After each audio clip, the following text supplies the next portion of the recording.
Twins find an unconscious millionaire becoming food for vultures. Then they do something shocking. Comment telling me what you thought of this story, giving it a score from 0 to 10, and let me know what city you're watching from. I really want to know if you liked my story and get to know you better, so please subscribe to my channel to support my work. I'm counting on your help. The scorching March midday sun beat down on the red dirt road that snaked between the hills of Divine, Texas, when twins Amelia and Charlotte discovered something that would change their lives forever. The 4-year-old girls, known at the St. Jude's Children's Home for a courage unusual for their age, had once again escaped the watchful care of the director, Eleanor Vance, for one of their exploratory adventures in the institution's surroundings. "Charlotte, look over there," whispered Amelia, pointing to a dark spot on the road ahead. Her curly hair stuck to her sweaty face as she shielded her eyes with a small hand. "There's something strange there." Charlotte, always the more cautious of the two despite her young age, held her sister's hand tightly. The two had learned early on that the world beyond the orphanage walls could be dangerous, but their childish curiosity always overcame their fear. "Is it a hurt animal?" As they got closer, the sight they found left them paralyzed for a moment. A man in a dark suit was lying in the red dust of the road, completely motionless, surrounded by vultures that hopped nervously around his body. His face was turned to the ground, one arm stretched forward as if he had tried to crawl for help. Mister!" shouted Amelia, running towards the man without hesitation. Charlotte followed, and together they began to clap and shout to scare away the reluctant vultures. Go away," yelled Charlotte, braver than a child her age should be. The man groaned weakly as Amelia knelt beside him, her small hand touching his shoulder. "Mister, are you okay? We can help." Her voice carried a genuine sweetness that contrasted with the harshness of the situation they had lived in at the orphanage for 2 years. Benjamin Carter, the 53-year-old owner of Carter Mining, one of the most prosperous companies in the region, tried to lift his head. His vision was blurry, and the last thing he remembered was storming out of a business meeting that threatened to destroy everything he had built over decades. The steering wheel had slipped from his hands when a sudden pain shot through his chest on the dangerous curve of the isolated road. "Need help," he murmured, his voice hoarse from thirst and shock. Benjamin had always been a meticulous and proud man, accustomed to solving all problems on his own, to never showing weakness to anyone. But there, lying in the dirt like a wounded animal, all his pride had vanished. "We'll go get Miss Eleanor," said Charlotte, already preparing to run back to the orphanage. "She knows what to do when people get sick." "Don't leave me here," pleaded Benjamin, a vulnerability he had never felt before taking over his voice. There was something in the genuine innocence of those 2 children that touched something deep in his chest, perhaps deeper than the physical pain he felt. "We won't leave you alone," promised Amelia with the seriousness of someone who had already learned that important people in her life had a habit of disappearing. "Charlotte will get help and I'll stay here with you." Charlotte ran down the dusty road with the determination of a child who knew a life depended on her speed. Her little bare feet kicked up clouds of red dust as she screamed for help, even before she saw the low walls of the orphanage. Meanwhile, Amelia remained seated beside Benjamin on the hot ground, her small hands trying to wipe the dust from his face with the hem of her worn dress. "Do you have children?" she asked, trying to keep the man conscious as she had seen Eleanor do when other children got hurt. "No," replied Benjamin, surprised by the girl's direct question. "I never had a family of my own." It was a painful confession he rarely made, even to himself. His life had been entirely dedicated to business, to building a mineral empire that was now threatening to collapse due to miscalculated investments and a series of disastrous financial decisions. "We don't have a family either," said Amelia, with a naturalness that broke Benjamin's heart. But Miss Eleanor takes care of us. She's very good. She'll take care of you too." At the orphanage, Charlotte burst through the main gate, shouting for Eleanor Vance, a 42-year-old woman who had dedicated her entire life to caring for abandoned children. Eleanor was in the inner courtyard supervising lunchtime when she heard the desperate cries. "Miss Eleanor! Miss Eleanor! There's a man lying on the road. He's really sick!" shouted Charlotte, tears streaming down her sweaty little face. Eleanor's blood ran cold. She knew about the twins' tendency to run off and explore, but they had never returned with a real emergency. "Where's Amelia?" she asked, already grabbing the first aid kit and shouting for 2 staff members to follow her. "She stayed with the man so he wouldn't be alone," replied Charlotte, pulling Eleanor by the hand towards the exit. Eleanor hesitated for a moment. In her 20 years directing the orphanage, she had learned to be cautious with strange adults. Often men with bad intentions would approach the institution with elaborate excuses. But Charlotte's genuine distress and the fact that Amelia was alone with the stranger made her act quickly. When they reached the road, they found Amelia humming a children's song to Benjamin, who had managed to sit up with difficulty. The scene touched Eleanor deeply, a 4-year-old child offering comfort to a suffering adult with a generosity she rarely saw even among adults. "Sir, can you hear me?" asked Eleanor, kneeling beside him and checking his vital signs with the experience of someone who had handled various medical emergencies in the isolated life of the orphanage. Benjamin looked up and saw a woman with a stern expression but kind eyes, surrounded by a few more curious children who had followed the commotion. I think I had a heart problem," he said, struggling to stay conscious. "My car must be in the ditch over there." "The girls did the right thing by getting help," said Eleanor, already signaling for her staff to call an ambulance on the radio. "What's your name?" "Benjamin. Benjamin Carter." Eleanor recognized the name immediately. Everyone in Divine knew the mining entrepreneur, though few had seen him in person. His company employed hundreds of people in the region, but the man had always kept a low, almost reclusive profile. "The twins found you?" she asked, looking at Amelia and Charlotte, who remained close, clearly worried about the man's condition. "They saved me," said Benjamin, his voice choked not just by physical pain, but by an emotion he couldn't fully identify. "If it weren't for them..." When the ambulance finally arrived, Benjamin was stabilized by the paramedics, who confirmed he had suffered a minor heart attack, but his life was not in immediate danger. As he was placed on the stretcher, he held Amelia's hand. "Thank you, little one," he said, his eyes welling up. "You and your sister are angels." "Are we going to visit you in the hospital?" Amelia asked, concerned. Eleanor was about to say it wouldn't be appropriate, but something in Benjamin's vulnerable expression made her hesitate. "Let's see how you are first," she replied diplomatically.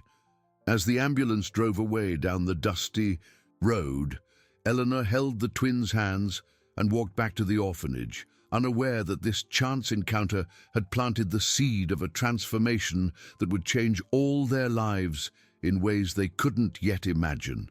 That night, in the municipal hospital, Benjamin lay awake, staring at the ceiling, unable to get the image of the 2 brave girls who had faced vultures to save him out of his mind, and the soft song one of them had sung while they waited for help.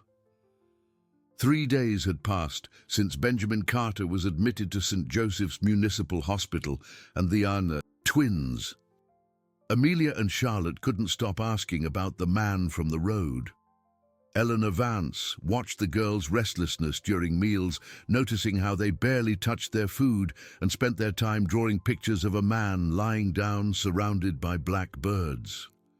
"Miss Eleanor, is the man better yet?" asked Amelia for the 10th time that morning, while helping to fold the younger children's clean clothes.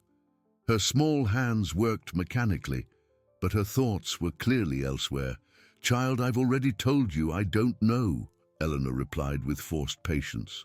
The truth was that she also thought about Benjamin, but for different reasons. In her 20 years caring for orphan children, she had learned to be extremely cautious with adults who showed interest in the institution. Many promises had been made and broken, many hopes of adoption had turned into disappointment. "Can we go visit him?" insisted Charlotte, appearing in the laundry room with a colorful drawing in her hands. "I made a drawing of him smiling to make him happy." Eleanor sighed, looking at the simple drawing that showed a man in a tie next to two girls holding hands, all under a bright yellow sun. It was impossible not to be moved by the twins' genuine concern, but her experience told her it was better to keep a distance. "Girls, you did a very good thing helping that man," she said, kneeling to be at their level. "But now he's being cared for by doctors and nurses. Our life is here at the orphanage." The twins exchanged a look that Eleanor knew well. It was the same look they made when they were planning one of their adventurous escapes. But before she could say anything more, the front entrance bell rang. "I'll see who it is," Eleanor murmured, walking to the door with the twins curiously following behind. On the other side of the iron gate was a young man in a suit, holding a briefcase and looking slightly uncomfortable under the hot sun. "Good morning, ma'am. My name is Paul Henry. I'm Mr. Benjamin Carter's personal assistant. He would like to speak with you about the children who rescued him." Eleanor's heart raced. This was exactly the kind of situation she feared. A rich man trying to get close to vulnerable children after a moment of emotional gratitude. "Is Mr. Carter okay?" she asked, keeping the gate closed.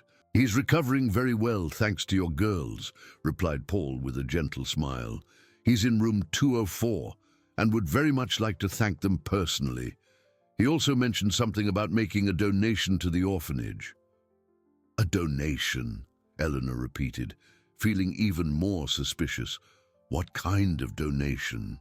Amelia and Charlotte squeezed between the bars of the gate, trying to listen to the conversation.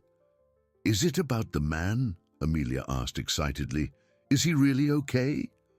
Paul smiled when he saw the girls. "You must be Amelia and Charlotte. Mr. Carter talks a lot about you. He said, you are the bravest girls he's ever met." "Miss Eleanor, can we go see him?" pleaded Charlotte, pulling on Eleanor's skirt. "Please, he must be all alone in the hospital." "Girls, go back inside," Eleanor ordered firmly, but her voice lacked its usual authority.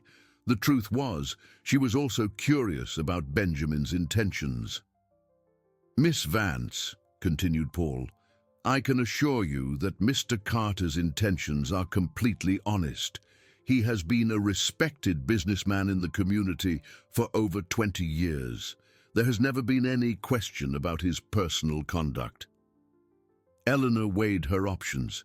She knew Benjamin Carter's reputation by hearsay, a serious entrepreneur with no known scandals who kept his personal life extremely private. Perhaps a short supervised visit wouldn't hurt. "All right," she said finally, "but I will accompany the girls and the visit will be short." An hour later, Eleanor was walking through the hospital corridors, holding the sweaty hands of Amelia and Charlotte, who seemed both excited and nervous. St. Joseph's Hospital was an intimidating environment for children, full of strange sounds, smells of disinfectant, and people in white coats rushing back and forth. "Remember what we talked about?" Eleanor murmured as they approached room 204. "Be polite, don't make too much noise, and don't accept anything without my permission." When they entered the room, they found Benjamin sitting up in bed, wearing light blue hospital pajamas that made him look less imposing than on the road. His face lit up when he saw the twins. "My little heroines," he said, holding out his arms. "Come here." Amelia and Charlotte ran to him, but stopped hesitantly near the bed, looking at the wires and machines connected to his chest. "Are you in pain?" Amelia asked worriedly. Not anymore, replied Benjamin, gently touching each of their faces. Thanks. To you too. If you hadn't found me. His voice choked with emotion. Eleanor watched the interaction closely. There was something genuine in the way Benjamin looked at the girls. It wasn't the calculating gaze she had learned to recognize in adults with ulterior motives. It was something closer to admiration. We brought drawings for you, said Charlotte, pulling crumpled papers from her pocket.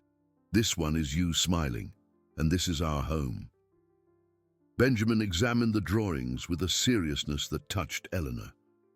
These are the most beautiful drawings I've ever seen, he said. Can I keep them?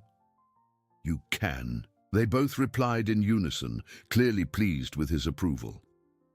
Miss Vance, said Benjamin, addressing her, I'd like to talk about a few things. Paul told me about the extraordinary work you do at the orphanage. Eleanor straightened her shoulders, preparing for what she expected to be a conversation about donations in exchange for special favors. Mr. Carter, I appreciate your gratitude, but I don't expect anything in return for what the girls did. They acted out of natural kindness. I know, he replied, surprising her, and that's exactly why I want to help. Not as payment, but because it's been a long time since I felt like life has given me a second chance to do something truly important. What do you mean? Asked Eleanor, sitting in the chair next to the bed, while the twins played quietly with some hospital toys Benjamin had asked Paul to bring. I'm 53 years old, Miss Vance. I've built a company, accumulated money, but I've never had a family. I never knew what it was to genuinely care for other people besides myself. He paused, looking at the girls. These two taught me more about courage and kindness in 5 minutes on the road than I've learned in decades of life. Mr. Carter, if you're thinking about adoption, Eleanor began cautiously. No, he interrupted quickly. I'm not talking about adoption. Not yet, at least. I'm talking about friendship, support. I don't quite know what to call it, but I know I want to be part of these girls' lives in some way, if you'll allow it. Eleanor studied his face, looking for signs of dishonesty. Instead, she saw something she rarely found in men of his position, genuine vulnerability. And what would be your proposal? She asked. I'd like to visit them regularly, help with whatever they need, school supplies, renovations at the orphanage, anything. And maybe they could visit me too when I get out of here. I don't know. Eleanor hesitated. Miss Eleanor, interrupted Amelia, who had overheard part of the conversation, can Uncle Ben be our friend? He seems very lonely. The girl's innocent observation hit Benjamin like a punch to the gut. Lonely. That was exactly what he was, and a 4-year-old child had identified it immediately. Do you promise to behave if I let you visit Mr. Carter? Asked Eleanor, already feeling her resistance crumbling. We promise, they shouted, jumping excitedly. Then, we can try, said Eleanor finally, but with clear rules and supervised visits. Benjamin smiled for the first time since the heart attack. Thank you, Miss Vance. You won't regret it. But as she watched the twins hug Benjamin with the naturalness of hugging a beloved grandfather, Eleanor couldn't shake the feeling that this decision would change everything in their lives, for better or for worse, was yet to be discovered. 2 weeks after his hospital discharge, Benjamin Carter was in his mansion on the outskirts of Devine, looking out his office window at the well-manicured gardens he had never really noticed before. The 3-story house, with its 16 rooms furnished with expensive antiques, seemed strangely empty and silent after the busy days at the hospital, where nurses constantly came and went, and the noise from the hallway kept him connected to the world. Paul Henry entered the office carrying a pile of urgent papers that had accumulated during the hospitalization. Mr. Carter, you need to sign these contracts today. The construction at the St. Anthony mine is on hold, waiting for your authorization. Benjamin took the documents, but his mind couldn't focus on the numbers and technical terms that usually absorbed all his attention. Instead, he kept thinking about the daily visits Amelia and Charlotte had made to the hospital, always accompanied by the watchful Eleanor Vance. "Paul, what is the company's current financial situation?" he asked abruptly, setting the contracts aside.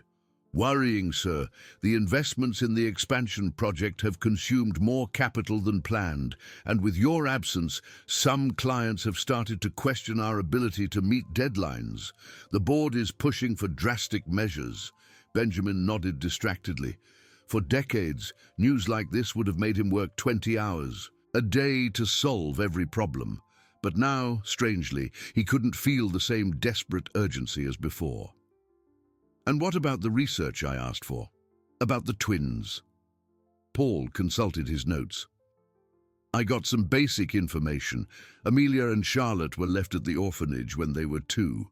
No information about their biological parents. Apparently they were found outside the gate on a winter morning, with only a note saying the mother couldn't care for them." "No adoption attempts?" "Several, sir, but they always failed because the girls categorically refused to be separated. Potential adoptive families usually prefer just one child, especially younger couples who plan to have biological children as well." The information tightened something in Benjamin's chest. He intimately knew the feeling of abandonment. He had grown up in an orphanage in Austin until he was 16, when he gained legal emancipation to work in the coal mines. The difference was that he had always been alone. The twins, at least, had each other. "Sir," Paul continued hesitantly, "may I ask what your intention is regarding the girls? Miss Vance called this morning, asking when she could bring them to visit you here at home." "I don't know," Benjamin admitted. "I just know that when I think of them growing up in that orphanage, being rejected by families who don't want them together." "Are you considering adoption?" "I don't know anything about children, Paul. I've never had a family. I don't even know how to talk to them, besides asking if they want water or cookies." At that moment, the phone rang. It was Eleanor. "Mr. Carter, the girls have been begging to visit you for days. If you're still willing, we could come tomorrow morning." "Of course, Miss Vance. It will be a pleasure to have them." "There's something you need to know," said Eleanor, her voice heavy with concern. "Yesterday, a couple came in interested in meeting Amelia and Charlotte for possible adoption." Benjamin's stomach clenched. "And them?" "They reacted as they always do. They said they'll only go if someone wants both of them. The couple—" She paused. "The couple said they can only afford to adopt one child." "I see. Mr. Carter, I need to be frank. Amelia and Charlotte are creating a fantasy about you. They draw your house, talk about visiting you every day. If your intentions aren't serious, it's better we stop the visits now, before they get hurt even more." Eleanor's brutal honesty hit him deeply. "Miss Vance, can I ask you a personal question? Do you think I would be a good father?" The silence on the other end of the line lasted so long that Benjamin thought the call had dropped. "Mr. Carter," Eleanor said finally, "being a father has nothing to do with money or social status. It has to do with unconditional love, infinite patience, and the willingness to put other people's happiness before your own. Do you have those qualities?" "Honestly, I don't know. I've never had to develop them." "Then maybe it's best you find out before creating expectations in the girls." After hanging up, Benjamin spent hours in his office, looking at the drawings the twins had made for him in the hospital, which were now framed on his desk. One of them showed 2 girls holding hands in front of a big house, with the caption written by Eleanor at their request, "Our dream house with Uncle Ben." The next morning, Benjamin woke up earlier than usual and asked the housekeeper, Mrs. Rose, to prepare the house to receive children. "Hide the valuables, prepare special snacks, and I don't know, what else do children need?" "Sir, "With all due respect, maybe you should have thought of that before," replied Mrs. Rose, who had worked for him for 15 years and was the only person who dared to speak frankly to her employer. When Eleanor arrived with the twins, Benjamin felt a mix of joy and panic. The girls seemed too small for his immense house, but they ran excitedly through the rooms as if they belonged there. "Uncle Ben, your house is like a castle," exclaimed Amelia, twirling in the main hall, with her arms outstretched. "It even has stairs like in the movies," added Charlotte, climbing a few steps of the marble staircase. "Girls, be careful not to break anything," warned Eleanor, clearly uncomfortable with the opulence of the environment. "Let them explore," said Benjamin. "A house is meant to be lived in." During lunch, the twins talked about their routine at the orphanage, about the other children, about their favorite games. Benjamin listened to them, fascinated, realizing how intelligent and articulate they were despite their young age. "Uncle Ben," said Amelia suddenly, "why do you live alone in such a big house?" The direct question caught him off guard. "Well, I've always lived alone. I never had a family." "But now you have us," declared Charlotte with the naturalness of children. "We can be your family." Eleanor quickly intervened. "Girls, that's not how family works. You can't just decide someone is your family." "Why not?" asked Amelia, genuinely confused. "If everyone likes each other, they can be a family." After lunch, while the girls played in the garden under the watchful eyes of Mrs. Rose, Eleanor and Benjamin talked on the porch. "They are becoming dangerously attached to you," said Eleanor, "and frankly, I'm worried about your motivations." "What kind of worry? You are a single, wealthy man with no experience with children. It's the classic profile of someone who makes impulsive decisions based on temporary emotion.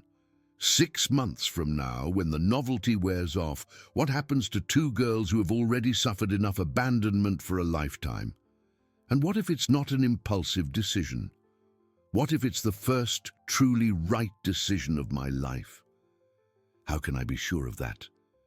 Benjamin looked at the twins, who had found a hose and were spraying each, others shouting with joy.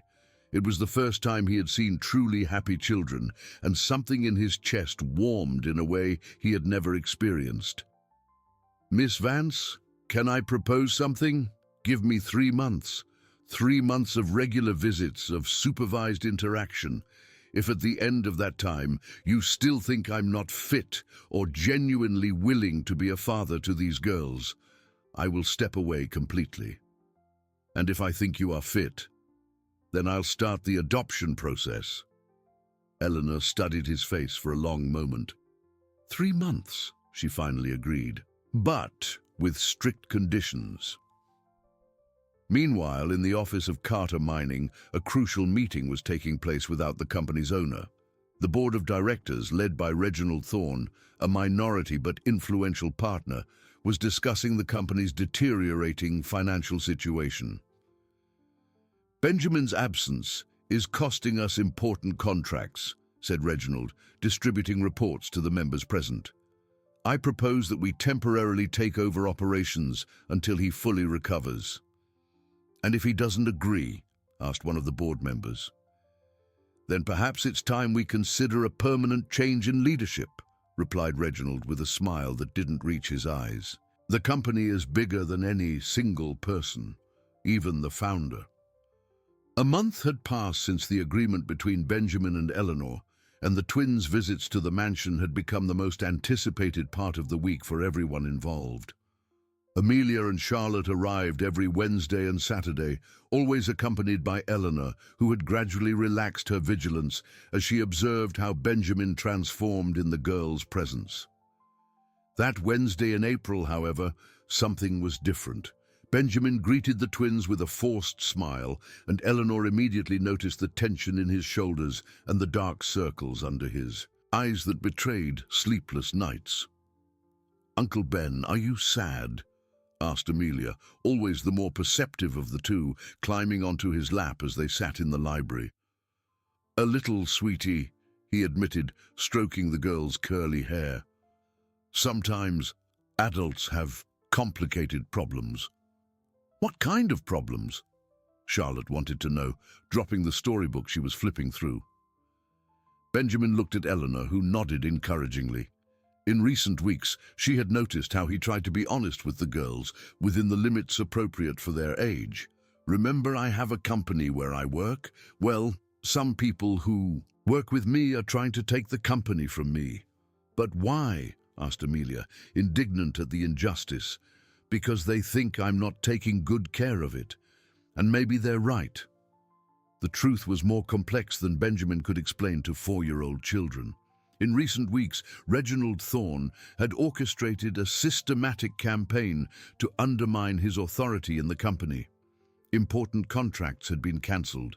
Key employees were being poached with better job offers from competing companies, and rumors about his emotional instability after the heart attack were circulating among clients and suppliers. "Mr. Carter," said Eleanor while the girls played in the garden after lunch, "may I ask what exactly is happening?" Benjamin sighed deeply. "My partner is taking advantage of my absence to try to take control of the company. And the bitterest part is that he might be right about my inability to lead." "How so?" "Eleanor, for the first time in my life, I can't concentrate on work. When I should be resolving crises, I'm thinking about how to teach Amelia to ride a bike, or which school would be best for them to attend. When I should be traveling to close deals, I want to be here watching cartoons and listening to their laughter." Eleanor studied his tired face. "And is that necessarily a bad thing?"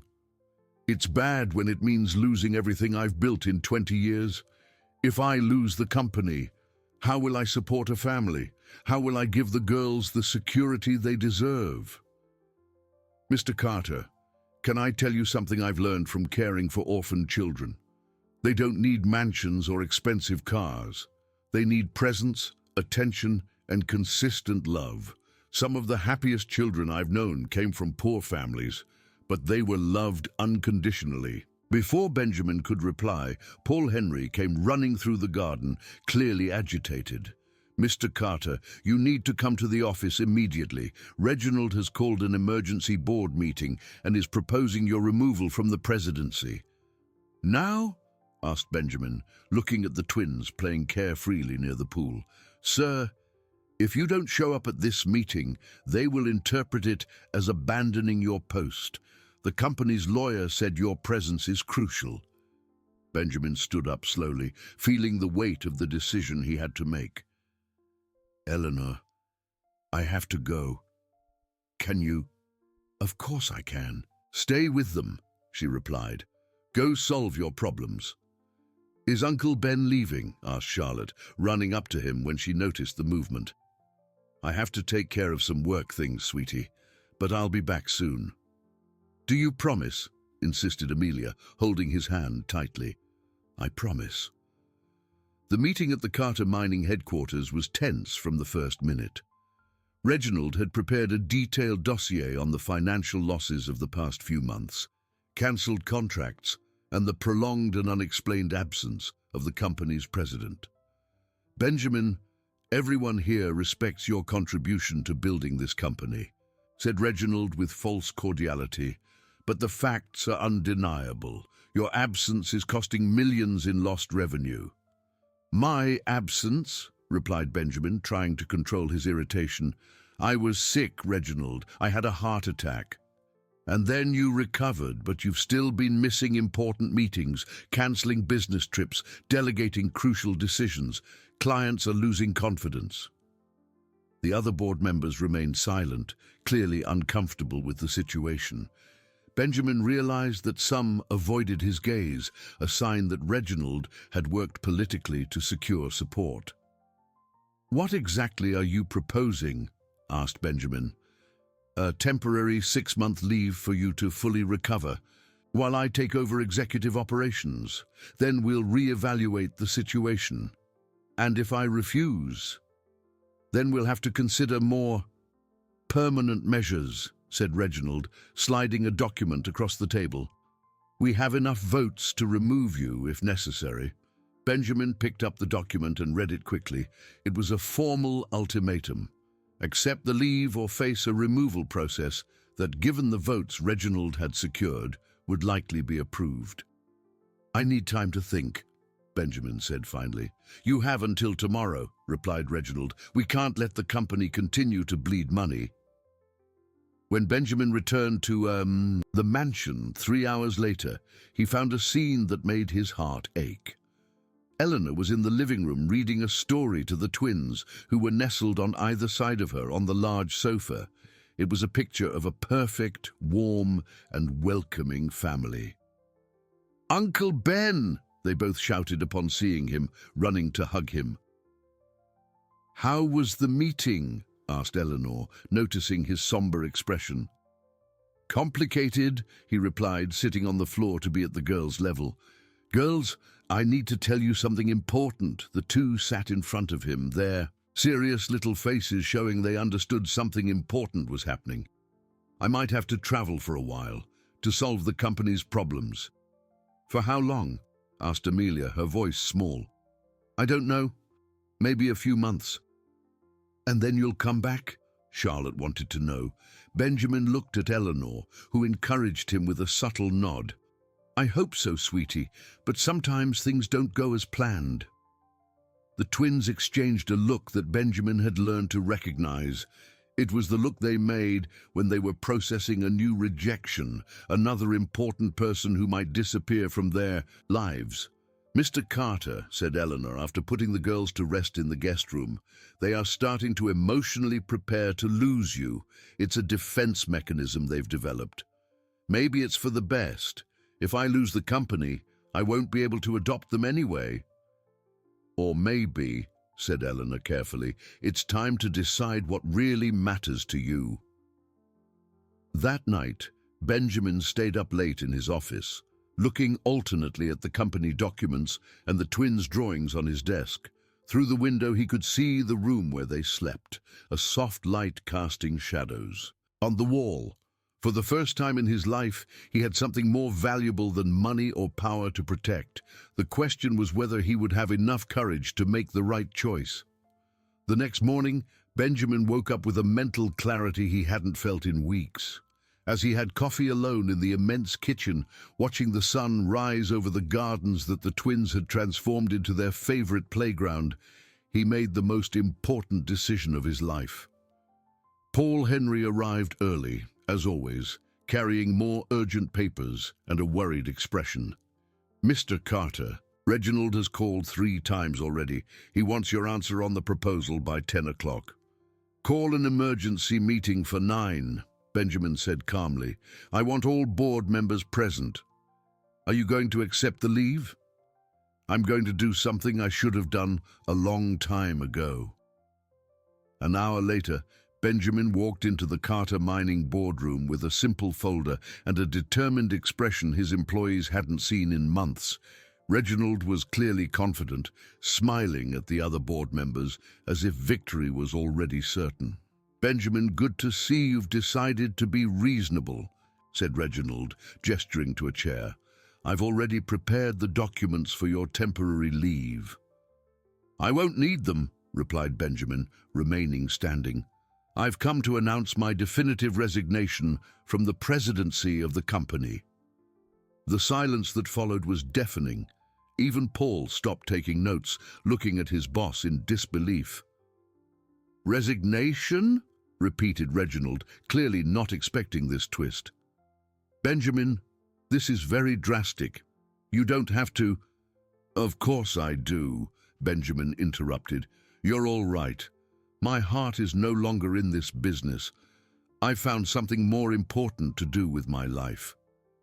"And what would that be?" asked one of the board members. "Being a father." "A father?" repeated Reginald, confused. "You're not even married." "I'm going to adopt 2 girls, 4-year-old twins who saved my life and taught me what really matters." Benjamin opened his folder and distributed documents to each board member. "These are the terms of my departure. I'm selling all my shares to the company for a fair market value. I waive any future share in the profits, and I'm completely withdrawing from the operation." "Benjamin, you're having a nervous breakdown," said Reginald, trying to sound concerned. You can't make a decision like this in your current emotional state. I've never been more lucid in my life, replied Benjamin. For 20 years, I built a prosperous company, but I never built a life. Now, I have a chance to fix that. And what if the adoptions don't work out? What if you regret it? Then at least I will have tried to do something worthwhile, something more important than extracting ore from the earth. After the meeting, Paul accompanied Benjamin to his personal office. Sir, are you sure about this? The company is worth millions. Paul, can I ask you something? When you go home at night, what do you do? What do you mean? Do you have someone waiting for you? Someone who is happy just to see you arrive? Someone who genuinely cares about how your day was? Paul thought for a moment. I have my wife and my 2-year-old son. Then you have everything. I've never had that, Paul. I never knew it existed until I met Amelia and Charlotte. I'm not going to waste this chance. 2 hours later, Benjamin was at the orphanage, where he found Eleanor organizing school supplies in the small, cluttered office. Mr. Carter, it's not a visiting day today. Eleanor, I need to talk to you. I've made a decision. About the girls? About everything. I resigned from the presidency of my company this morning. I want to officially start the adoption process for the twins. Eleanor dropped the papers she was organizing. Mr. Carter, what are you saying? You resigned from the company? I sold my stake. I have more than enough resources to care for the girls and live comfortably for the rest of my life without having to work. But why? Why abandon everything you've built? Because I discovered I hadn't built anything that truly mattered. A company can be rebuilt, Eleanor. A chance to be a father might not.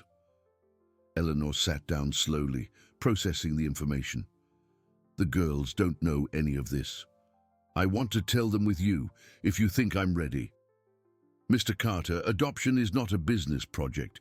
You can't just decide you want to be a father and expect everything to fall perfectly into place. I know, but I can learn. I can dedicate myself completely to this, just as I dedicated myself to work for 20 years. Eleanor studied him carefully.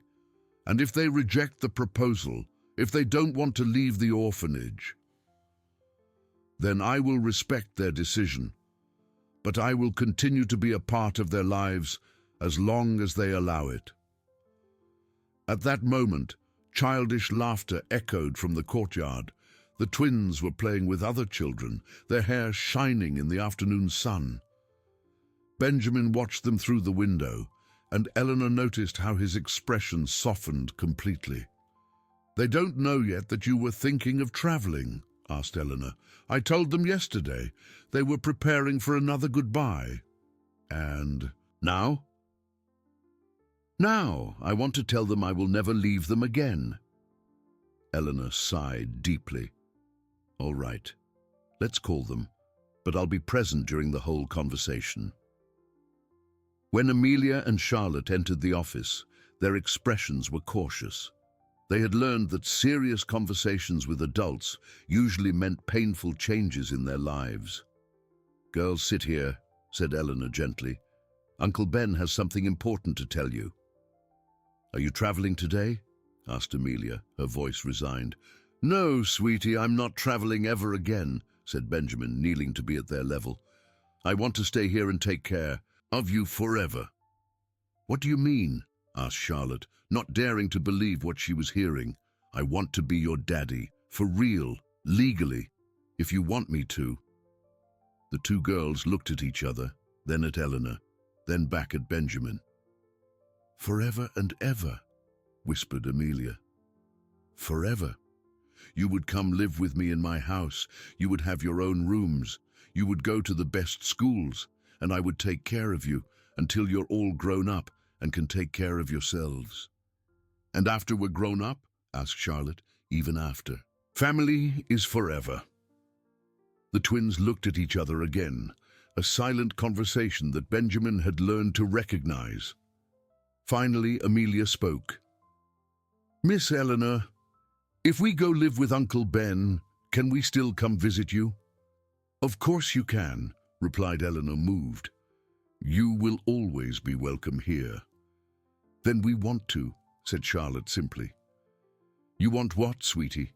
Asked Benjamin, wanting to be sure. I want to be your daughter, and Amelia does too. Benjamin felt tears in his eyes for the first time since childhood. Are you sure? You know that being a family means we'll always be together through good days and bad. Through good days and bad, they repeated in unison, as if it were an oath. Then, said Benjamin, holding out his arms, do you want a hug from your daddy? The twins threw themselves into his arms with such force they nearly knocked him over, and for the first time in his life, Benjamin Carter knew exactly where he belonged. But outside the office, a shadow watched the scene through the window. Reginald Thorne had followed Benjamin to the orphanage, curious about the real reasons behind his sudden resignation, and what he saw planted a dangerous idea in his mind, a way to use Benjamin's newfound emotional vulnerability for his own purposes. 3 weeks had passed since Benjamin officially began the adoption process, and life at the mansion had completely transformed. The hallways that once echoed only with the sound of his lonely footsteps now reverberated with children's laughter, cartoon music, and the incessant chatter of the twins exploring every corner of their new home. Amelia and Charlotte had temporarily moved into the mansion while the legal papers were being processed, under the careful supervision of Eleanor, who visited daily to ensure a smooth transition. The girls' rooms, decorated with themes they had chosen themselves, butterflies for Amelia and stars for Charlotte, had become their safe havens after years of sleeping in shared bunk beds at the orphanage. "Daddy Ben," Amelia called one May morning, using the title that still sounded strange but wonderful to his ears. "Why is that man looking at our house?" Benjamin looked up from the newspaper he was reading at breakfast and followed the girl's gaze through the kitchen window.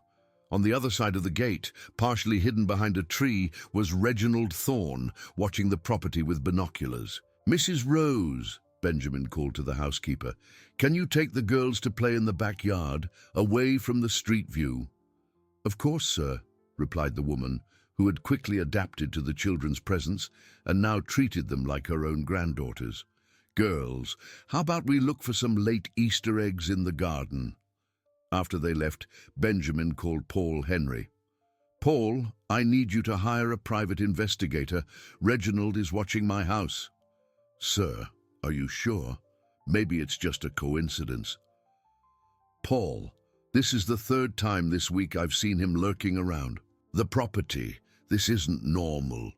I'll arrange it immediately. But, sir, there's something you need to know about the adoption process." "What is it?" "The social worker in charge of the case called yesterday. She said she received an anonymous tip questioning your suitability as an adoptive father." Benjamin's blood ran cold. "What kind of tip?" "Allegations that you are mentally unstable, that you've made irrational financial decisions recently, and that you are using the children to compensate for unresolved psychological issues. And they took it seriously enough to schedule a new psychological evaluation and a surprise home inspection. Dr. Martha Sanders, the assigned psychologist, is coming tomorrow." Benjamin hung up the phone with a sense of panic growing in his chest. For the past few weeks, he had felt happier and more fulfilled than in his entire previous life. The twins had adapted magnificently to the new routine, and he had discovered a patience and capacity for love he never knew he possessed. But now, someone was trying to destroy it. "Daddy, are you okay?" asked Charlotte, appearing at the kitchen door with dirt on her hands and concern in her eyes. "You look sad." "I'm fine, sweetie," he lied, forcing a smile. "Just thinking about grown-up things." "Do you want to play with us? I'm always less sad when I play." The simplicity of Charlotte's observation touched Benjamin deeply. How could a 4-year-old have more emotional wisdom than most adults he knew? The next morning, Dr. Martha Sanders arrived promptly at 9 o'clock. She was a middle-aged woman, serious and professional, carrying a thick folder and a neutral expression that revealed none of her intentions. "Mr. Carter, I'm Dr. Martha Sanders, responsible for the psycho-social evaluation of the adoption process. I need to speak separately with you and with the children." "Of course, Doctor. The girls are having breakfast. Before I meet them, I'd like to better understand your motivation for this adoption.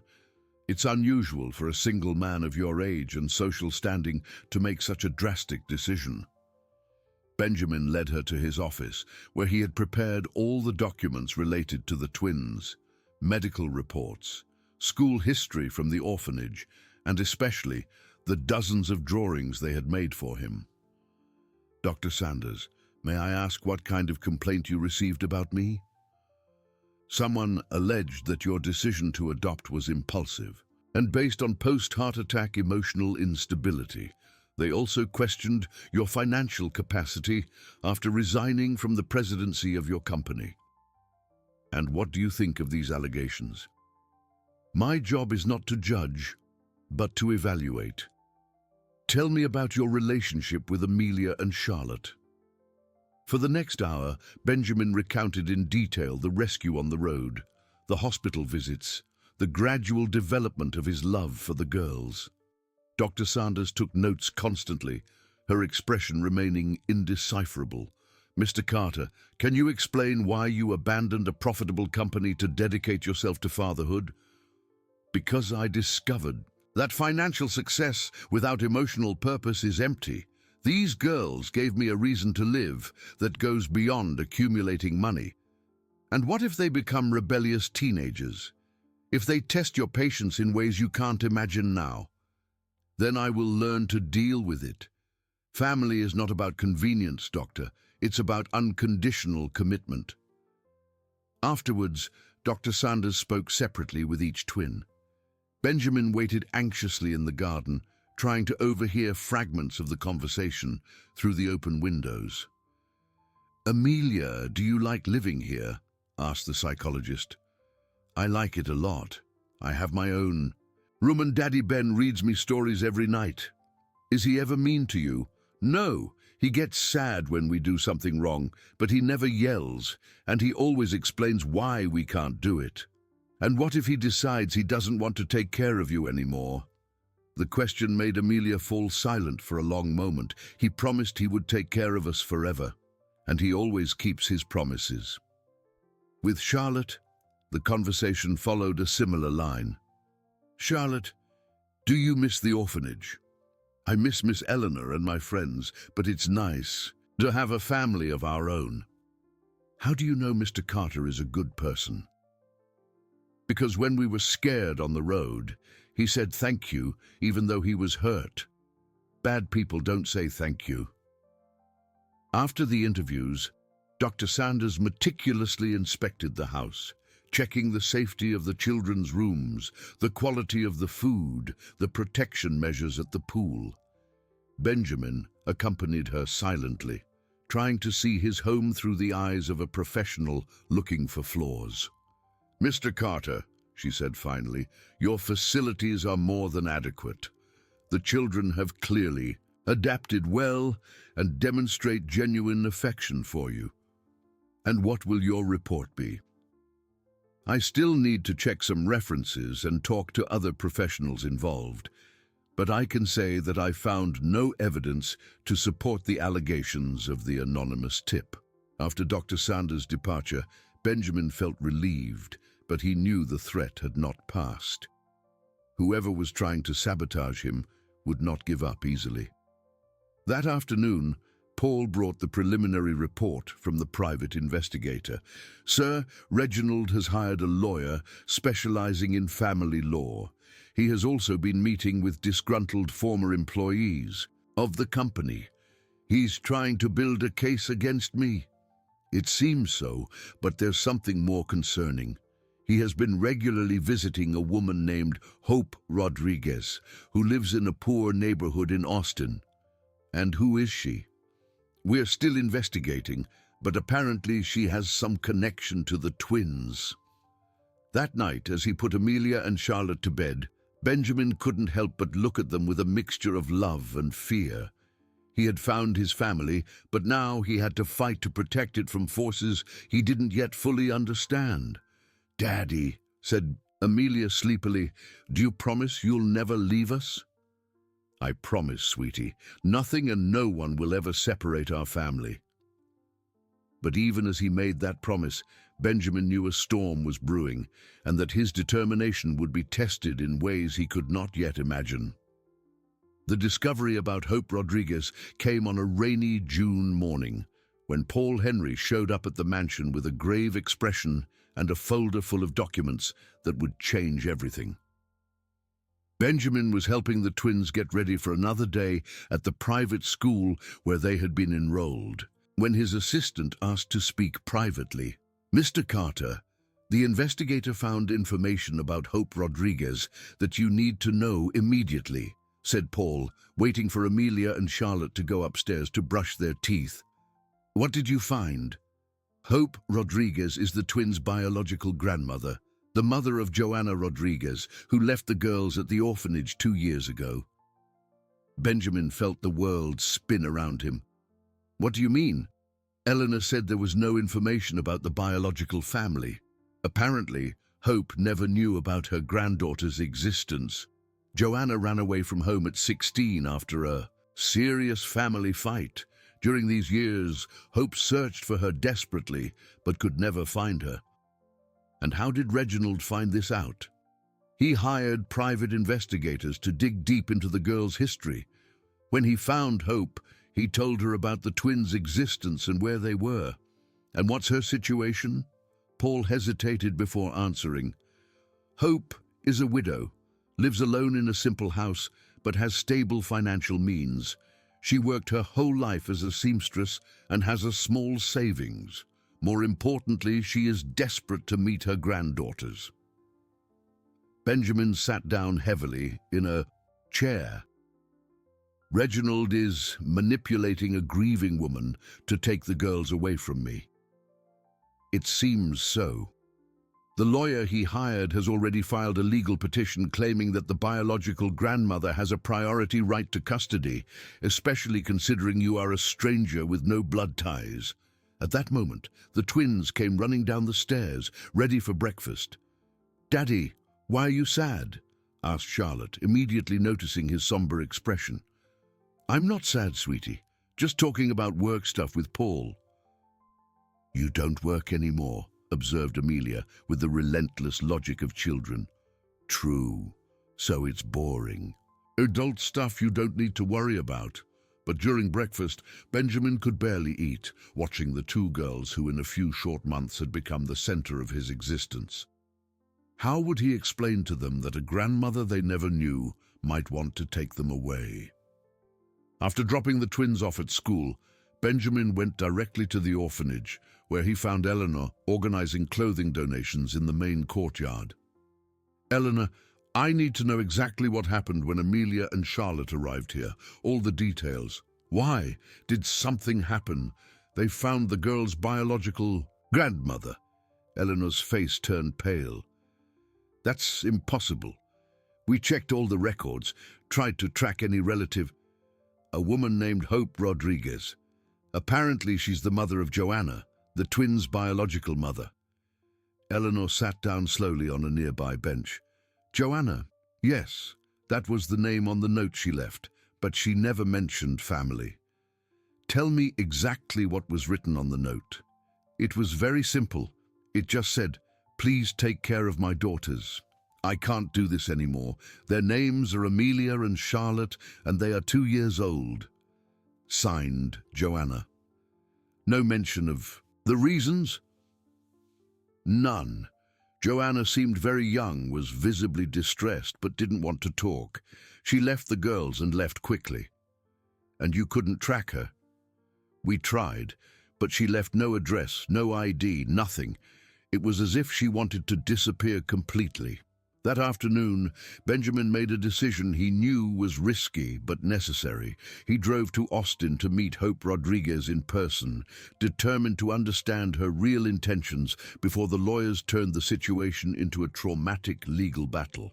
Hope's house was in a simple but well-kept neighborhood, with a flowery front garden and clothes drying in the yard. It was a modest building that reflected decades of honest work and careful savings. When Hope opened the door, Benjamin immediately saw where the twins had inherited their expressive eyes and curly hair. The 62-year-old woman had a kind face marked by sadness, but her eyes shone with hope when she recognized him. "You must be Benjamin Carter," she said, inviting him in. "The lawyer told me about you." "Mrs. Rodriguez, I came to talk in person because I believe we both want what's best for Amelia and Charlotte. My little granddaughters," she whispered, her eyes filling with tears. "I didn't even know they existed until last week." Hope's living room was simple but cozy, decorated with photos of a young woman who was clearly Joanna at different ages. Benjamin noticed how the happiness on the girl's face diminished as she aged in the photographs. "Mrs. Rodriguez, can you tell me about Joanna? What happened between you?" Joanna was always a difficult child. After her father passed away when she was 15, she became rebellious, defiant, started hanging out with the wrong crowd, coming home drunk, skipping school. And how did it end? One night, we had a terrible fight. I said things I shouldn't have, about her destroying her father's memory, about her wasting her life. She screamed that she hated me and left home. I never saw her again. And you tried to find her.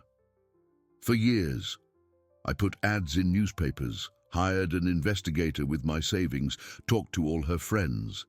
It was like she had just vanished. Benjamin observed the genuine suffering on Hope's face. "And now that you know about the girls?" "I want to meet them, of course. They're all I have left of my Joanna, but..." She hesitated. "I don't know if it would be better for them." "What do you mean?" "Mr. Carter, I know you have much better means than I do. You can give them education, opportunities, a future I could never provide. I'm just a retired seamstress." "But you're their grandmother. That means something." "It does. But does it mean more than the genuine love of someone who chose to care for them?" The answer surprised Benjamin. Hope didn't seem like the greedy, manipulative woman he had imagined based on Reginald's actions. "Mrs. Rodriguez, may I ask you directly, was it your idea to go to court for the girls' custody?" "No. It was the lawyer Mr. Thorne hired. He said the girls had a right to be with their blood family, that I had a legal obligation to claim them." "And what do you really want?" Hope was silent for a long moment, looking at Joanna's photos. "I want to meet my granddaughters. I want them to know they have a grandmother who loves them, even without ever having seen them. But more than that, I want them to be happy. And if that means staying with me, then so be it. But maybe we can find a middle ground, a way for me to be part of their lives without destroying the family they've built." Benjamin felt immense relief. Hope was not an enemy. She was another victim of Reginald's manipulation. "Mrs. Rodriguez, how about you meet the girls in person before we make any decisions? See how they react to you, how they feel about having a grandmother." "Would you allow that?" "Of course, but I need to ask for something in return." "What?" "That you fire the lawyer Reginald hired.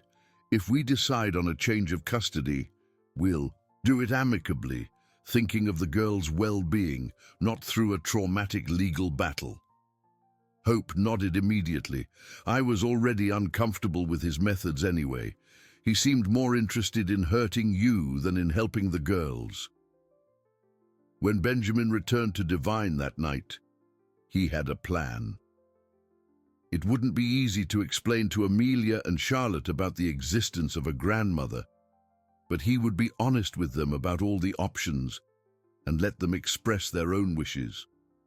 What he didn't know was that Reginald had already planned his next move and that the battle for The twins was just beginning. The conversation with the twins about the existence of their grandmother Hope was one of the most difficult Benjamin had ever faced. He chose a quiet Sunday after lunch, when the three of them were relaxing on the mansion's porch, watching the birds that frequented the gardens.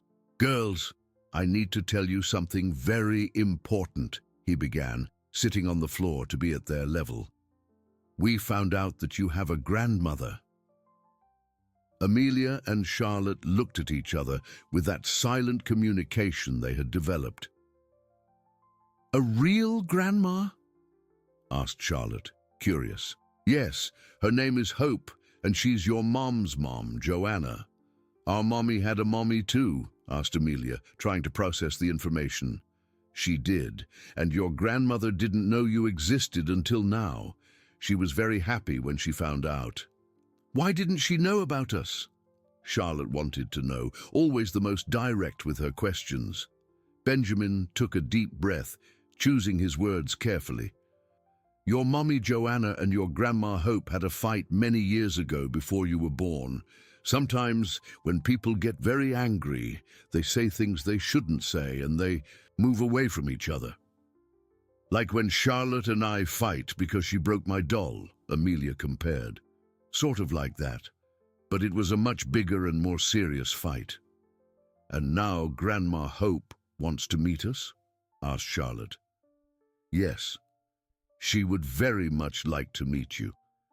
But I want you to know something very important. You don't have to go live with her if you don't want to. Family isn't just about blood. It's about love and choice." The twins were quiet for a few minutes, processing the information. Finally, Amelia asked, "Daddy Ben, if we meet our grandma, will you still be our dad?" "Forever, sweetie, nothing can change that." "And if she's nice, can we like her and like you too?" asked Charlotte.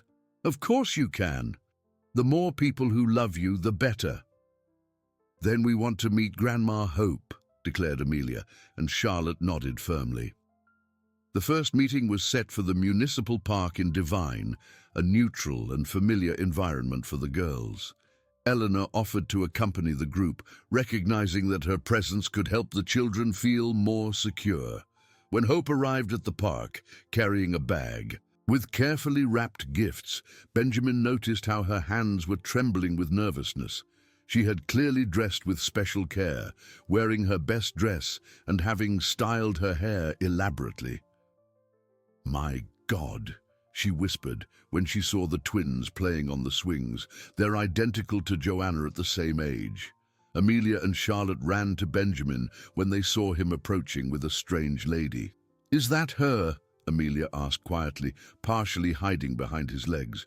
"It is. This is your Grandma Hope." Hope knelt on the ground, getting to the girls' level. "Hi, my dears. I'm your grandma." "Oh my, you're so beautiful." "You look like us," observed Charlotte, immediately noticing the similarity in their curly hair and eye shape. "We do. You look just like your mommy when she was your age." "Do you have pictures of our mommy when she was little?" asked Amelia, perking up. "I have lots. I brought some to show you." For the next hour, Hope showed photo albums of Joanna as a child, told stories about her mischief, her favorite games, her curious habits. The twins listened, fascinated, discovering aspects of the mother they had never known. "Did our mommy like to draw like us?" asked Charlotte, looking at a photo of Joanna at 5, covered in colorful paint. "She loved it, and she sang too. She had a beautiful voice." "We remember our mommy singing," said Amelia shyly. "She sang a song about little birds." Little bird, fly high in the blue sky," Hope sang softly, and the twins' eyes widened. "That's the song," they exclaimed together. "I taught that song to your mommy when she was little like you." Benjamin watched the interaction with mixed feelings. On one hand, he clearly saw the natural connection between Hope and the girls. On the other, he felt an irrational fear of losing the daughters he had learned to love so intensely. "Grandma Hope," said Amelia after a while, "why did you and our mommy fight?" Hope was silent for a moment, carefully choosing her words. Your mommy was going through a very difficult time after your grandpa passed away. She became very sad and started doing things that weren't good for her. I tried to help her, but I ended up speaking very angrily and she felt very hurt. And are you sorry? Asked Charlotte with the typical frankness. Of children. Very sorry, every day of my life. Then why didn't you say sorry? Because I didn't know where your mommy was. She left, and I could never find her again. During their snack in the park, the twins divided their time between sitting next to Benjamin and next to Hope, clearly comfortable with both. Eleanor watched attentively, taking mental notes on how they reacted to the new family dynamic. Daddy Ben, said Amelia while eating a sandwich, can Grandma Hope come to our house to see our rooms? Benjamin looked at Hope, who seemed surprised and emotional at the invitation. If she wants to, of course. I'd love to, Hope replied, tears in her eyes. At the mansion, the twins made a point of showing every corner of their rooms to their grandmother, proudly displaying their toys, books, and drawings.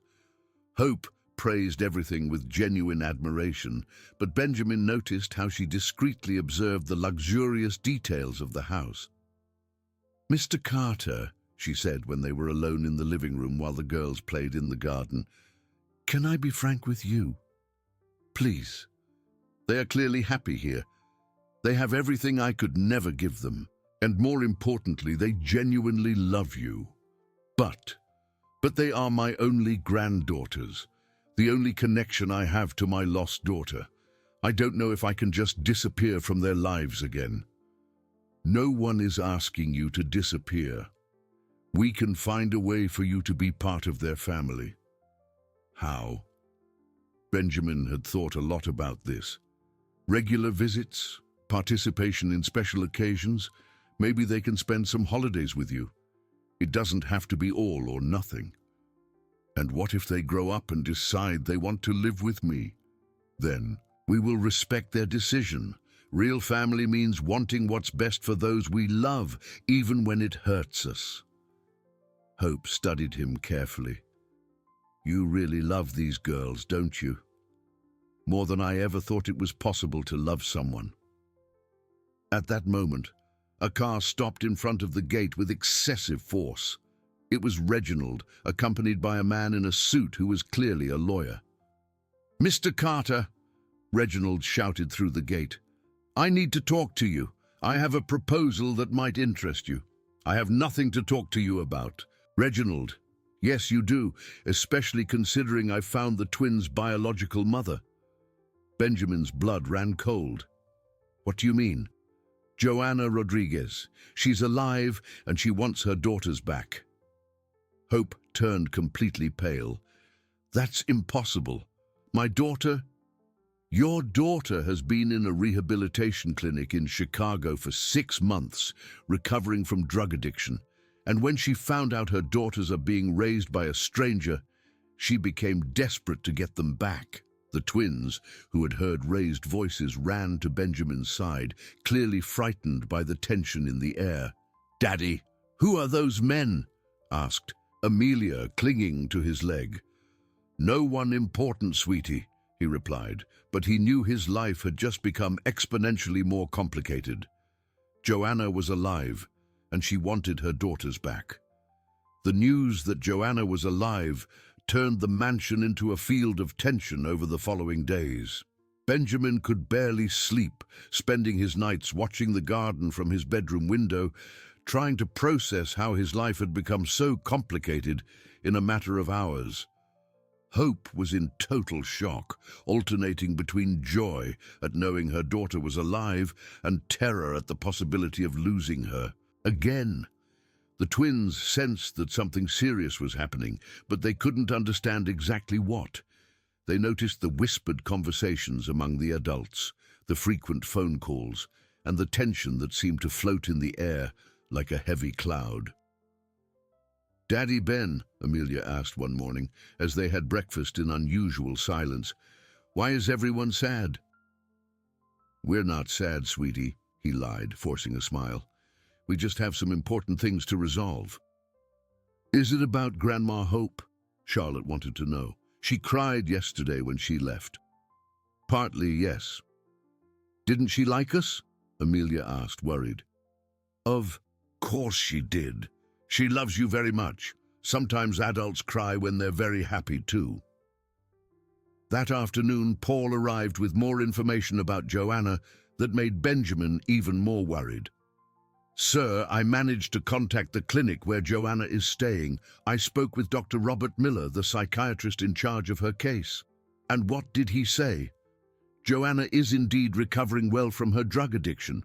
She's lucid, participating in treatment, showing real progress. But there's a problem." "What?" "She has a history of severe emotional instability. She has tried to harm herself twice in recent years. And when she learned about her daughter's location, she had a severe anxiety attack." "Does the doctor think she's fit to care for the girls?" "Not yet. Dr. Miller said she would need at least 6 more months of treatment and intensive psychological follow-up before considering the possibility of resuming parental care." "And does Reginald know this?" "Apparently not, or he's deliberately ignoring it. The lawyer he hired is pushing for an immediate meeting between Joanna and the girls." Benjamin stood up and walked to the window, watching the twins play in the garden with Mrs. Rose. "Paul, I need to meet Joanna in person before any legal decision is made. Sir, that could be complicated. The clinic has strict rules about visitors." "Then help me find a way. If she's the girl's biological mother, I need to understand her real condition and intentions." 2 days later, Benjamin was driving to Chicago, accompanied by Hope, who had insisted on coming along. The 4-hour drive was tense, with sporadic conversations interspersed with long silences laden with apprehension.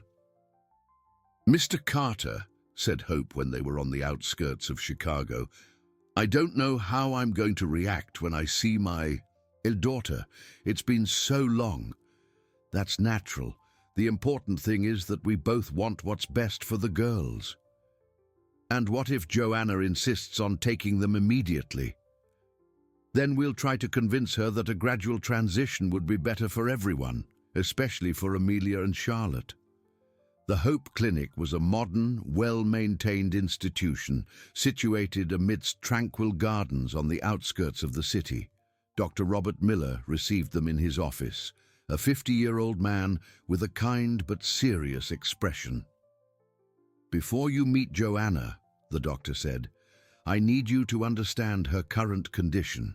She has made significant progress, but she is still emotionally fragile. The news about her daughters has made her extremely agitated." "Agitated how?" asked Hope. "She oscillates between excessive euphoria at knowing the girls are well and devastating guilt for abandoning them. When she learned that someone else was taking care of them, she developed an obsessive fixation on correcting her mistake as quickly as possible." "And is that healthy?" asked Benjamin. "Absolutely not. Joanna needs to work through her guilt and trauma before she's fit to be a mother again. Hasty decisions could cause a serious relapse." "Can I talk to her about this?" asked Hope. "You can try, but be prepared. She's not the Joanna you used to know." When they entered the clinic's inner garden, they found Joanna sitting alone on a bench, staring blankly into space. At 26, she looked older, too thin, with short cropped hair and deep dark circles that betrayed years of suffering. "Joanna," Hope called out shyly. The young woman looked up and upon seeing her mother began to cry uncontrollably. "Mom, is that really you?" "It is, my daughter," said Hope, running to hug her. "I've missed you so much." The reunion was emotionally intense. Joanna clung to her mother like a frightened child, repeatedly asking for forgiveness for all the mistakes she had made. Benjamin watched the scene from a respectful distance, noticing how fragile and in need of care Joanna herself seemed. "Mom, Joanna said finally. "I need my daughters back. I need to fix what I did wrong." "Joanna, your daughters are well cared for," said Hope gently. "This gentleman here, Benjamin, has been taking care of them with a lot of love." Joanna looked at Benjamin with a mixture of gratitude and suspicion. "Thank you for taking care of them," she said, "but now I can do it."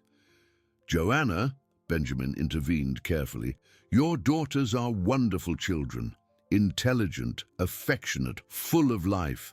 They deserve stability and security.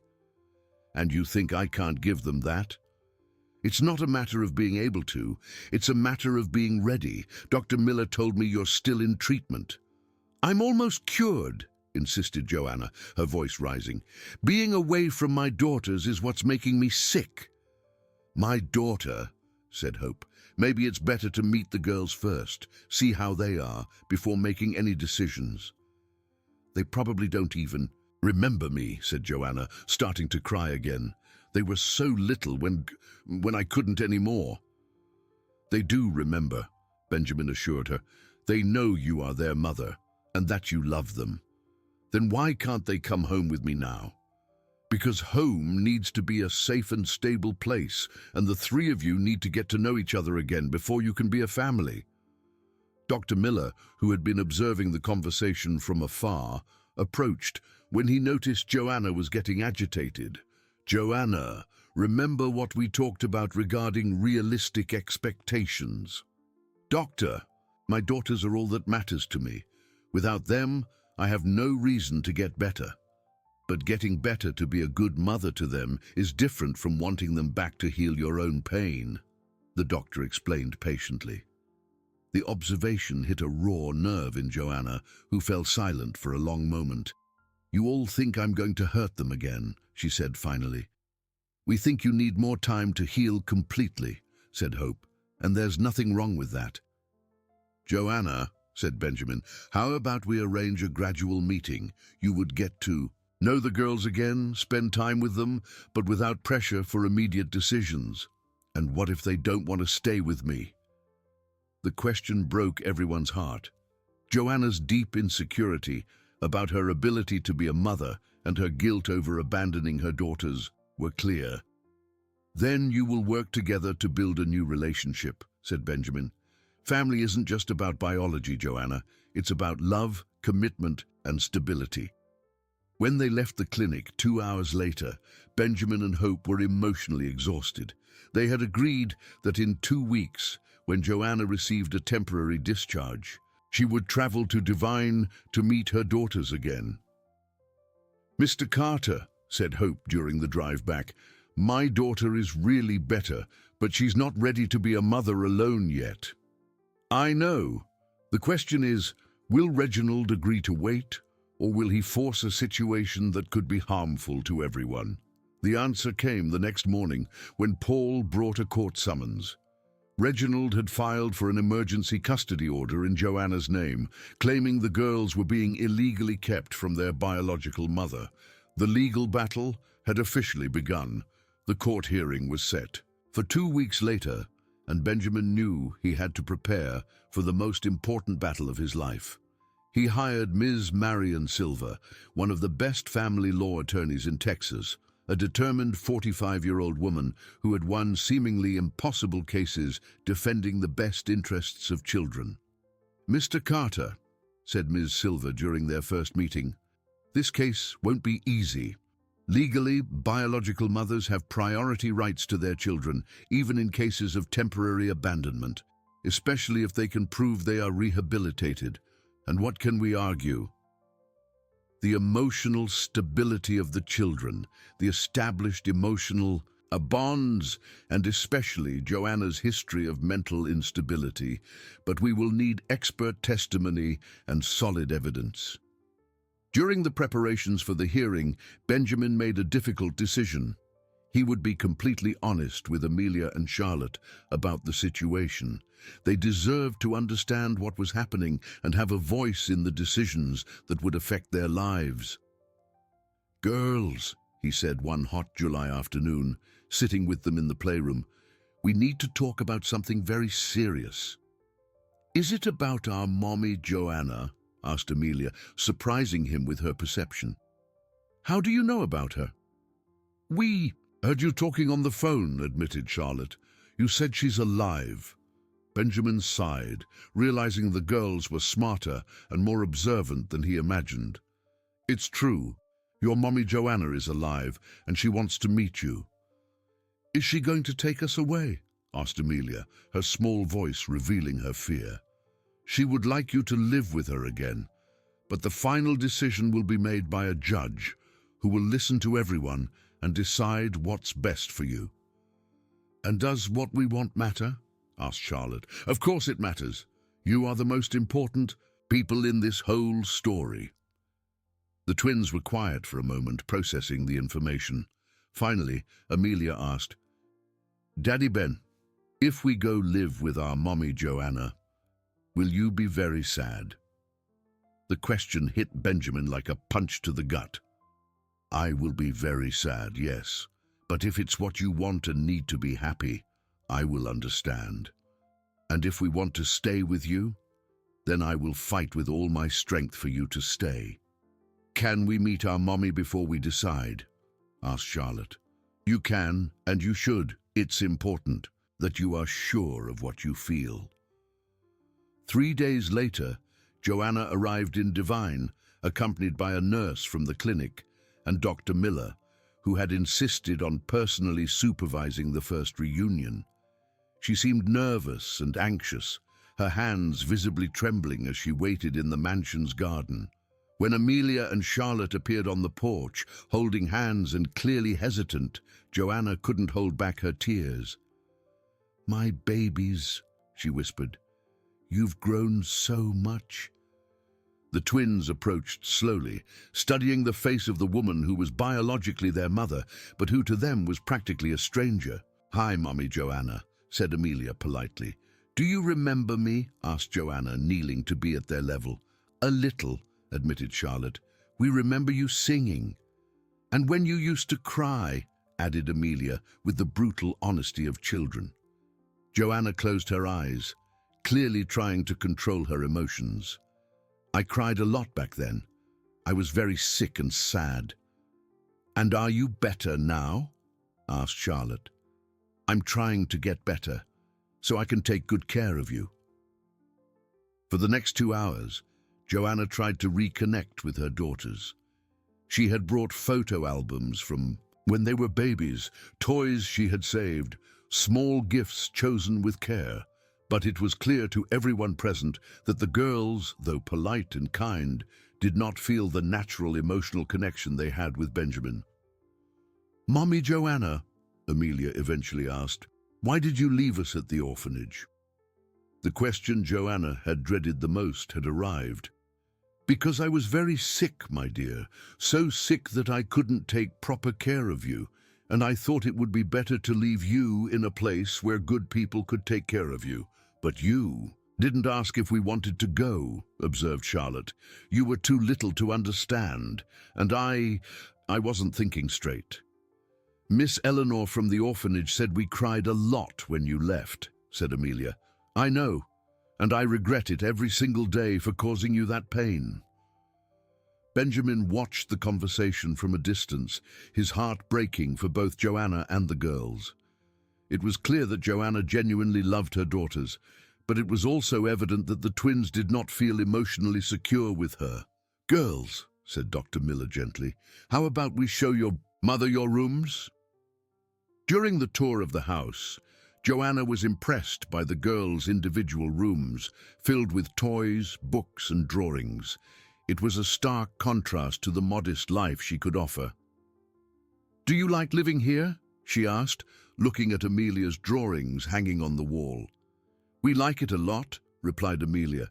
"Daddy Ben reads us stories every night, and Mrs. Rose makes cookies whenever we want." "And we have a pool," added Charlotte. "Daddy Ben is teaching us how to swim." Joanna felt a painful pang in her chest. It was evident that her daughters had a stable and happy life, something she didn't know if she could provide. "Joanna," said Benjamin when they were alone in the living room, "may I suggest something?" "What?" How about you move to Divine temporarily? You could rent a small house nearby, continue your treatment with a local psychologist, and gradually reconnect with the girls. And they would continue living with you? For now, yes. Until all three of you feel comfortable and secure with a change. Joanna thought for a long moment. You would do that, even knowing that eventually I might want my daughters back? Joanna, I want what's best for Amelia and Charlotte. If that means they end up with you, then I will accept it, but it has to be a healthy transition, not a traumatic change forced by the courts. And what if I say I want them back now? Then we'll let a judge decide. But do you really think that would be best for them? Joanna looked through the window at the twins, who were playing in the garden under the watchful supervision of Mrs. Rose. They seemed genuinely happy, safe, and well-adjusted. It was everything she had ever wanted. For her daughters, even if she wasn't the one providing it. I need to think, she said finally. That night, after Joanna returned to her hotel, Benjamin talked with the twins again about their impressions. What did you think of meeting Mommy Joanna? He asked. She's nice, said Amelia diplomatically, but she still seems sad. And we don't really know her yet, added Charlotte. It's like meeting an aunt we've never seen before. And how do you feel about the possibility of living with her? The twins looked at each other, having one of those silent conversations that always preceded their important decisions. Daddy Ben, said Amelia finally, can we choose to stay with you? You can, and your choice will be respected. Then we want to stay, declared Charlotte. Mrs. Joanna can visit us, but our home is here. At that moment, Benjamin knew that no matter what happened in court, he would fight with all his strength to protect the will and well-being of the girls who had become his reason for living. The morning of the court hearing arrived with a light rain that seemed to mirror the tension hanging over everyone involved. Benjamin woke before dawn, unable to sleep, watching from the window the garden where the twins loved to play so much. In a few hours, a judge would decide if he would continue to be the father of the girls who had transformed his life. Amelia and Charlotte sensed the gravity of the day, behaving more quietly than usual during breakfast. Mrs. Rose had made special pancakes, trying to maintain a normal atmosphere, but even she seemed nervous, dropping utensils and whispering quiet prayers. Daddy Ben, said Amelia, playing with her food, if the judge decides we have to live with Mommy Joanna, can we at least come visit you? Of course you can, sweetie. You will always be welcome here no matter what happens. And if we tell the judge we want to stay with you, will he listen? Asked Charlotte. He will. Miss Silver said the judge will talk to you privately, and your opinion is very important. Paul arrived early to take Benjamin to the courthouse, while Eleanor would pick up the twins later. The orphanage director's presence would be crucial, as she could testify about the conditions the girls were in when they were rescued and their adaptation with Benjamin. At the Divine Courthouse, Miss Silver was waiting with a thick folder of documents. Mr. Carter, I have good news. Dr. Miller from the clinic sent a detailed report on Joanna's psychological state, confirming that she is not yet fit for independent parental care. And Reginald? He's overconfident. He believes the fact that Joanna is the biological mother will be enough, but he underestimates the weight the judge will give to the children's emotional well-being. When they entered the courtroom, Benjamin saw Joanna sitting next to the lawyer hired by Reginald, looking pale and nervous. Hope was a few rows back, having decided not to take a legal side, but wanting to follow the proceedings. Judge Frederick Cole was an experienced man of 60, known for his careful decisions in family cases. He opened the session by explaining that the objective was to determine what would be best for the interests of the minors Amelia and Charlotte Rodriguez. Miss Silver, said the judge, present your arguments. Your Honor, my client Benjamin Carter not only saved the lives of the minors when he found them on the road, but has also provided them with stability, quality education, and a loving home. For the past few months, the children have established deep emotional bonds and demonstrate healthy emotional development under his care. Ms. Silver presented psychological reports, testimonies from the twins' school teachers, the social worker's evaluation, and most importantly, the medical report on Joanna's condition. Furthermore, Your Honor, the birth mother Joanna Rodriguez, although in recovery, still exhibits documented emotional instability and does not have the material or psychological means to immediately assume parental care.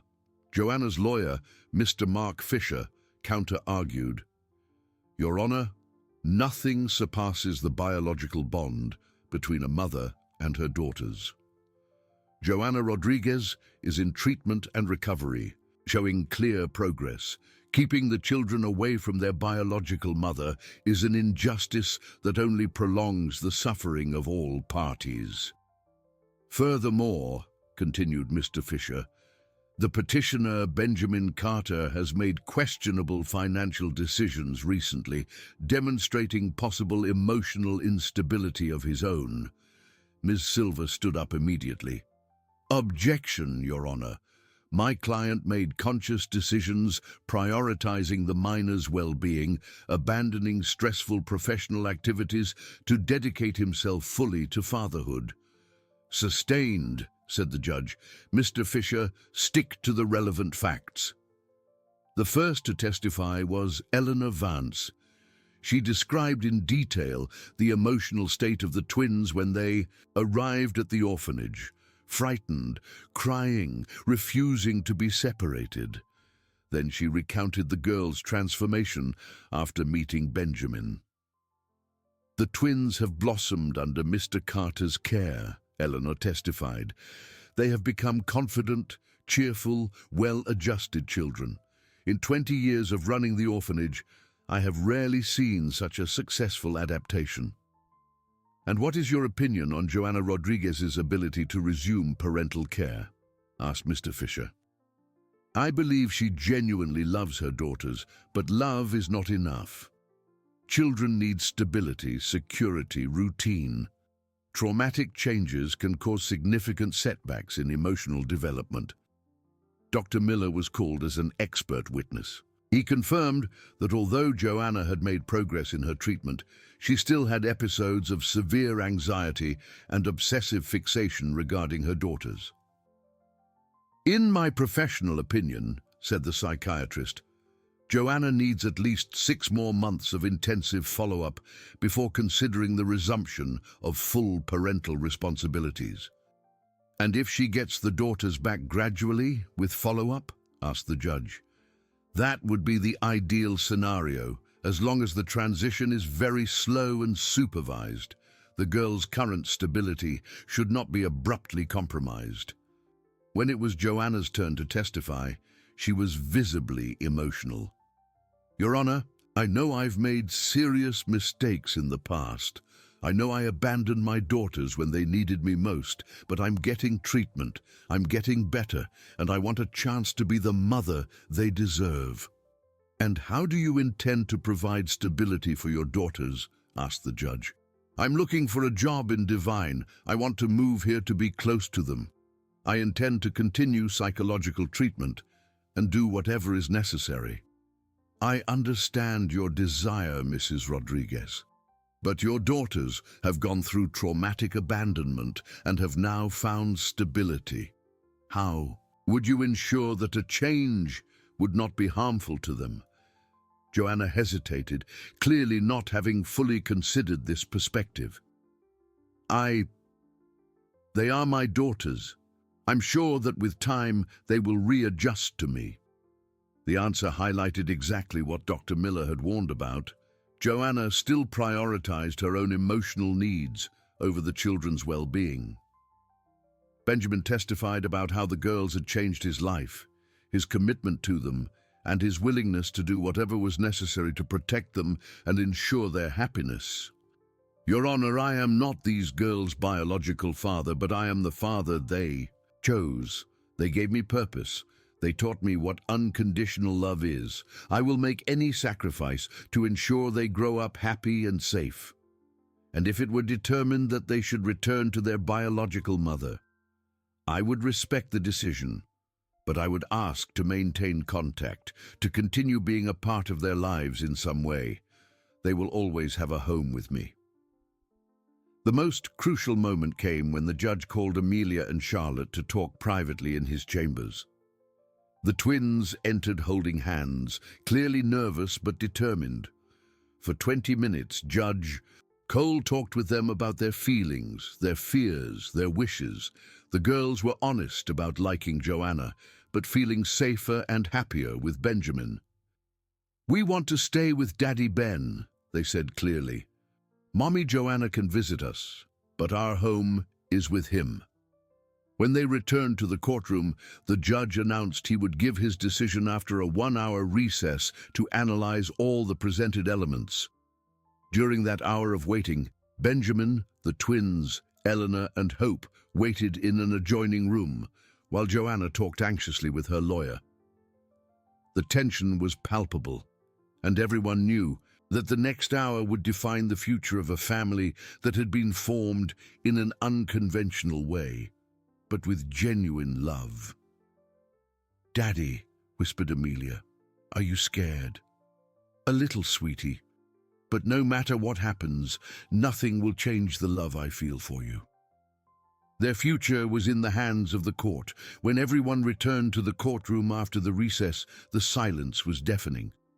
Judge Frederick Cole took his place with a serious and contemplative expression. Carrying a folder with his notes, Benjamin discreetly held the hands of the twins, who were sitting between him and Eleanor, while Joanna remained tense beside her lawyer. After carefully analyzing all the testimonies, medical reports, psychosocial evaluations, and, most importantly, after speaking with the minors involved, the judge began, "I have reached a decision that I believe is the most appropriate for the best interests of Amelia and Charlotte Rodriguez." The pause that followed seemed to last an eternity. Benjamin felt his heart beating so loudly he was sure everyone in the room could hear it. "First," continued Judge Cole, "I recognize the natural right of the birth mother, Joanna Rodriguez, over her biological daughters. However, this right is not absolute when it conflicts with the emotional and psychological well-being of the children." Joanna leaned forward, clearly expecting a favorable outcome, but the judge proceeded with caution. "The medical reports are clear about the need for more recovery time for Mrs. Rodriguez before she can assume full parental responsibilities. Furthermore, the minors have consistently and maturely demonstrated their preference to remain under the care of Mr. Benjamin Carter." Benjamin felt a wave of relief begin to build in his chest, but he knew it wasn't time to celebrate yet. "Therefore," said the judge, "I order that the temporary custody of the minors remain with Benjamin Carter under the following strict conditions." Judge Cole held up a document and began to read. "First, Joanna Rodriguez will be entitled to supervised visits twice a week for a minimum duration of 3 hours each, which may be extended according to the progress of her psychological treatment. Second, Joanna must continue her psychiatric follow-up and submit monthly reports on her clinical progress to the court. Third, after 6 months, a new evaluation will be conducted to determine if Joanna is fit to assume shared parental care. Fourth, during this period, Benjamin Carter will maintain full legal responsibility for the minors, including decisions on education, health, and general well-being." Joanna began to cry, but they were not tears of despair. There was relief in her tears, as if a part of her knew this decision was truly the best for her daughters at that moment. "Fifth and final condition," the judge concluded, "if Joanna Rodriguez demonstrates full recovery and stability after 1 year, and if the minors express a desire to return to maternal care, a new hearing will be held to evaluate the gradual transfer of custody." The court was adjourned, and the room immediately filled with low conversations and restrained emotions. Benjamin hugged the twins, who seemed relieved but also a little confused by all the legal formalities. "Daddy Ben, does this mean we get to stay with you?" asked Amelia. "For now, yes, sweetie, and we'll hope it's forever." "And will we keep seeing Mommy Joanna?" asked Charlotte. "You will. She will visit you regularly, and you will help her get better." As they left the courthouse, Joanna approached shyly. "Mr. Carter, can I talk to you for a moment?" Benjamin asked Eleanor to take the girls outside while he and Joanna talked in the hallway. "I want to thank you," Joanna said, surprising him. "I know you must find this strange, but I'm thanking you because you did something I couldn't do." "What was that?" "You put the well-being of my daughters above everything else, even knowing it could mean losing them in the future." "Joanna." "No, let me speak. During these months at the clinic, I had a lot of time to think. And I realized that abandoning the girls wasn't just a failure on my part as a mother, it was an act of desperate love. I knew I couldn't take care of them properly." She paused, wiping away her tears. "Seeing how happy, safe, and affectionate they are, it gives me hope that maybe one day I can be the mother they deserve. You can be, Joanna, with time, treatment, and patience. And what if I never can? What if, even after a year, they prefer to stay with you? Then we will do what's best for them. Family isn't about possession, it's about love. Would you let me continue to be a part of their lives, even in that case?" "Of course, they need to know where they came from. They need to know their history. You will always be their biological mother." 6 months passed since the hearing, and life had found a stable, happy rhythm. Joanna had moved to Divine, where she rented a small but cozy house a few blocks from Benjamin's mansion. She worked part-time at a craft store and continued her treatment with a local psychologist recommended by Dr. Miller. Joanna's visits with the twins had evolved from tense encounters to genuinely pleasant moments. She had learned to listen to the girls, to participate in their games, to get to know their unique personalities. Most importantly, she had learned not to force affection, letting the relationship develop naturally. "Mommy Joanna," said Amelia one afternoon as they made cookies in Joanna's kitchen, "you're much happier now." "I am, my dear. Being near you makes me very happy." "And can we be happy with Daddy Ben and with you at the same time?" asked Charlotte, always direct. "Of course you can. The more people who love you, the better." During these months, something unexpected happened. Benjamin and Joanna developed a genuine friendship based on their mutual love for the twins and respect for the difficult journeys each had traveled. "Benjamin," said Joanna one evening when he came to pick up the girls after a visit, "can I ask you something?" "Of course." "Do you have any regrets about giving up your company, your old life?" "Never," he replied without hesitation. "That life was empty. This one is filled with purpose. And what if the girls grow up and go their own ways, and you're left alone again? Then I will have had the privilege of helping 2 extraordinary people become extraordinary women. There's no possible regret in that." A year after the hearing, the final evaluation arrived. Joanna had shown remarkable progress in her treatment, held a stable job, and had built a healthy relationship with her daughters. But when the moment of decision came, she surprised everyone. "Your Honor," Joanna said to the judge during the new hearing, "I would like to withdraw my request for custody." "What do you mean, Mrs. Rodriguez?" "Over this year, I've learned that being a mother isn't about biological rights. It's about doing what's best for your children. Amelia and Charlotte have a loving father, a stable life, and a bright future. I will not disrupt that for my own needs." "Are you certain of this decision?" "Absolutely. I only ask to maintain visitation rights and for them to know they will always have a mother who loves them." The judge, visibly touched by the maturity of the decision, granted the request. Benjamin was declared the definitive legal father of the twins. Leaving the courthouse for the second time in a year, the family gathered, but now with a fundamental difference.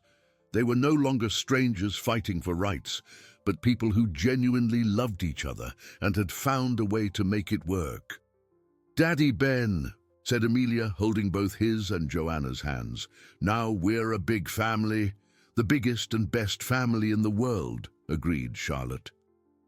As they walked together through the central square of Divine, Benjamin reflected on how his life had changed since that morning when two brave little girls found him collapsed on a dusty road. He had lost a company, but gained a family. He had abandoned ambition, but found purpose. He had given up controlling everything, but discovered that true love meant letting the people we love be free to make their own choices. And looking at Amelia and Charlotte running happily ahead of them in the park, he knew he had made all the right choices. Sometimes the best families aren't born, they choose each other, one brave decision at a time. If you enjoyed this video, please subscribe to my channel. I promise to bring you videos every day that will make your life happier. Comment what you thought of my story, giving it a score from 0 to 10, and thank you very much.